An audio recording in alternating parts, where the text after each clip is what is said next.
Bonjour à tous. Alors dans cette vidéo, j'aimerais faire un petit tour des idées reçues que nous avons sur l'hypnose pour essayer de dire un peu ce que l'hypnose n'est pas. En tout cas, pas celle que je pratique dans le cadre thérapeutique et à ma connaissance, celle que pratique la majorité des hypnothérapeutes.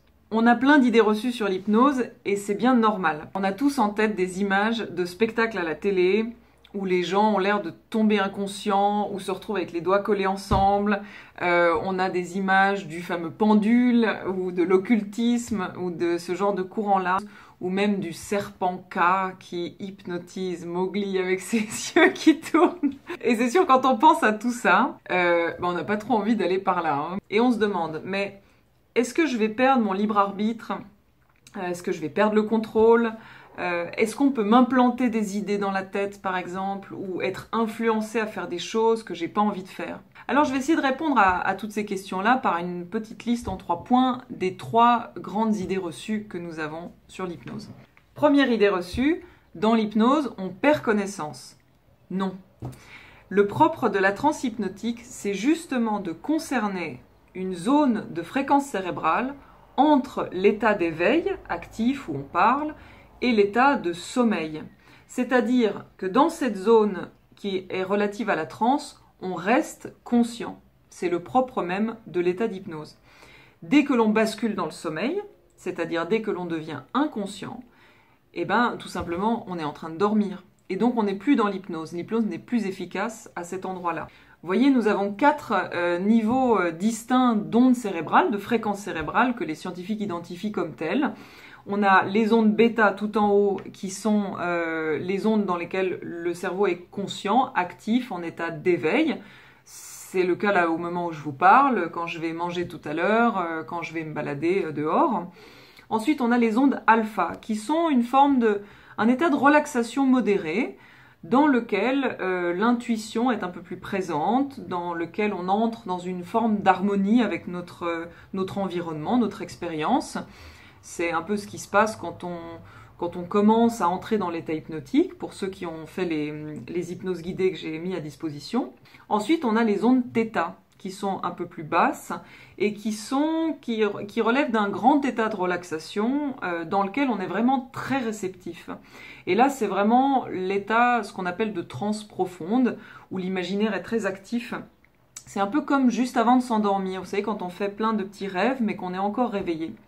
Et puis on a enfin les ondes delta qui représentent les ondes où on est dans l'état de sommeil tout simplement. Alors la transe hypnotique concerne les zones alpha et θ, qui sont des zones de relaxation, des zones, comme je disais tout à l'heure, où l'intuition est plus ouverte, plus grande, plus présente. Explorer l'état d'hypnose, c'est explorer à sa guise cette zone intermédiaire entre la veille et le sommeil. Plutôt qu'un état modifié de conscience, François Roustan parlait d'une veille généralisée, car l'esprit est réveillé, il n'est pas en train de dormir, mais dans une réceptivité à la réalité beaucoup plus grande, beaucoup plus vaste. Impossible donc de perdre connaissance, à moins que l'on s'endorme tout simplement, et à ce moment-là, ça n'est pas plus dangereux que de s'endormir dans son lit le soir, et l'hypnose n'est plus efficace. Néanmoins, ce qui peut alimenter cette croyance, c'est qu'il existe des phénomènes hypnotiques intéressants, tels que, par exemple, la perte de repères temporels, ou bien la possibilité pour l'hypnotiseur de suggérer une amnésie à l'hypnotisé, afin que celui-ci ne se rappelle pas, ou du moins difficilement, de ce qui a été dit pendant l'état de transe hypnotique. Ces phénomènes participent de la croyance que l'on n'aurait pas prise sur ce qu'il se passe pendant l'état d'hypnose. En réalité, si ces phénomènes fonctionnent avec une personne, c'est que celle-ci est consciemment ou inconsciemment en accord avec ses suggestions, et uniquement si c'est le cas. Deuxième idée reçue. Avec l'hypnose, on peut manipuler l'esprit de quelqu'un. Alors ça, c'est à la fois vrai et faux. C'est vrai parce que, comme le disait Milton Erickson, tout est manipulation dans la vie. En fait, si je parle comme je le fais avec des gestes, là dans cette vidéo, ou bien que je m'efforce à rester immobile tout le long en vous parlant, j'envoie un signal différent qui peut tout à fait être interprété comme une forme de manipulation différente. Au fond, on pourrait dire que nous tous, dans la vie de tous les jours, le ton de voix qu'on utilise, la façon dont on serre la main, la façon dont on se présente, les habits qu'on porte, pourraient être interprétés comme une forme de manipulation de notre entourage. Dans l'hypnose, le thérapeute guide avec ses mots à lui des images qui lui parlent, qui sont de facto des suggestions. On pourrait même dire que sa simple présence est une suggestion en tant que telle. Mais l'idée que l'hypnose est une manipulation de l'esprit d'autrui est également fausse, parce que ça ne dépend pas de l'intentionnalité de l'hypnothérapeute qui déciderait de manipuler consciemment l'esprit de la personne. En tout cas, pas dans l'hypnose que je pratique. L'hypnotiseur se met en transe avec la personne qui vient le voir et ne sait pas d'avance ce qui va se passer pendant la séance, ce qu'il va dire, la manière dont il va même guider la séance d'hypnose. Lorsque je guide une personne dans la transe, je ne sais pas ce que je vais dire, même la seconde d'après parfois. Parce que si je suis vraiment connectée à cette personne, si je suis vraiment entièrement présente à elle, alors les mots me viennent, les images me viennent, et parfois celles-ci résonnent de manière plus ou moins forte avec la personne qui vit alors une expérience thérapeutique grâce à l'état hypnotique. Tout cela, je ne le décide pas. Ça se fait en dehors de toute volonté de manipulation ou de toute intentionnalité. Aussi, l'hypnotiseur peut tout à fait suggérer une chose ou une autre.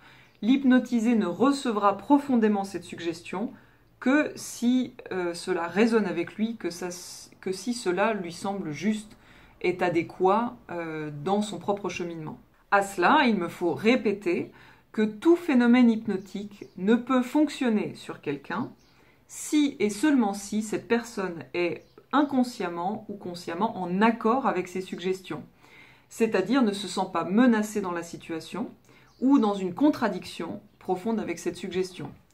Si je vous dis de sauter par la fenêtre pendant la transe hypnotique, vous n'allez pas sauter par la fenêtre. Votre esprit est beaucoup plus intelligent que ça. Troisième idée reçue, l'hypnose s'adresse uniquement aux gens qui veulent arrêter de fumer ou qui auraient une phobie quelconque. C'est faux. Certes, certaines problématiques qui ont de la peine à être résolues par une approche psychologique traditionnelle de compréhension du problème se tournent vers l'hypnose et obtiennent parfois de très bons résultats parce que l'hypnose passe par un autre chemin, comme je vous l'ai expliqué dans mes dernières vidéos.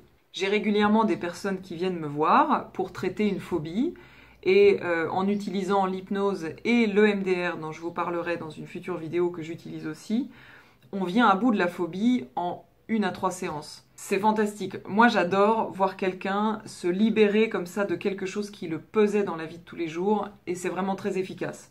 Mais avant toute chose, l'hypnose au fond c'est juste un état naturel que l'on apprend à retrouver et qui nous aide, quelle que soit notre situation, à nous relier avec ce qui en nous est de l'ordre de l'intuitif. Ce qui en nous connaît la solution, c'est se réaccorder avec le mouvement de la vie, avec ce qui est juste dans notre vie. Donc l'hypnose est un précieux allié dans toute situation de la vie. Et je crois qu'elle peut nous aider, que l'on soit dans une situation de souffrance ou pas. Moi, lorsqu'il s'est agi dans ma vie de prendre une décision ou d'y voir un peu plus clair sur ce que j'avais envie, pas envie de faire, eh bien, grâce à certains amis hypnothérapeute qui m'ont guidée dans des séances, eh bien, ça m'a vraiment aidé à trouver en moi une réponse qui a pu se manifester un peu d'elle-même, un peu facilement suite à la séance. Ce que j'aimerais dire au fond, c'est que l'hypnose que je pratique, en tout cas, il faut bien lui donner un nom. En Occident, on appelle ça hypnose. Mais en réalité, imaginez que vous êtes dans un fauteuil et que quelqu'un vient s'asseoir à côté de vous et puis vous parle tranquillement pendant une demi-heure en évoquant des images, des sensations corporelles ou autres, des choses qui lui parlent et qui vous invite à laisser libre cours à vos ressentis, à votre imagination.